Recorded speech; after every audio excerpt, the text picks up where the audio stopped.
are listening to the Weedsmith, a podcast about modern cannabis leadership.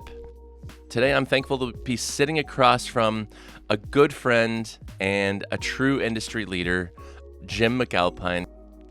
You know, so much about the show is how we learn from others.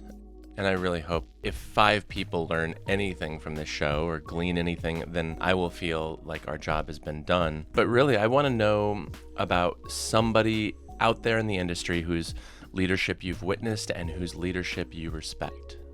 One person? Let's start with one and see where it goes. All right. For myself, I think someone who's been the most impactful to me and really helped me gain new perspective and really helped me on all levels in the cannabis industry has been Steve D'Angelo. When I started the 420 games, I had no idea. He was some kind of cool looking dude with 2 braids that wears a hat. You know, I looked him up and I had no idea who he was. And it was the very first email I got, like within a week of starting this idea that I had to do athletic cannabis stuff. And he reached out and he asked me to come to Harborside and he wanted to meet me and he told me that he thought my mission was incredible and he wanted to support me. And I really had no idea what I was walking into. Again, I wasn't part of this industry. I just used to like to smoke cannabis.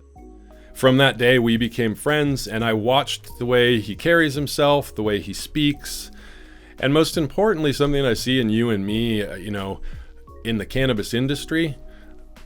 There's a lot of people out there that make money, but there's less of them that have it course through their veins that cannabis is a religion to them, more or less. You know, this is something I love, and Steve loves, and I know you love, and he changed my perspective in terms of what cannabis is and how it's used, quite honestly. And I think that paradigm shift for me is one that I've been able to change with so many other people, that his mentorship and leadership has given me a really great foundation of how to help others and become another leader. You know, I look at Steve as a leader that I sit underneath and I preach his message on a lot of levels. And, you know, I don't preach everything he says and we don't agree on everything, but he's the guy that I look to and say, man, I really respect you. And I just RIP Dennis Perone. It should be mandatory that everybody in this industry understands who our forefathers were. And I mean, he's the George Washington of this thing.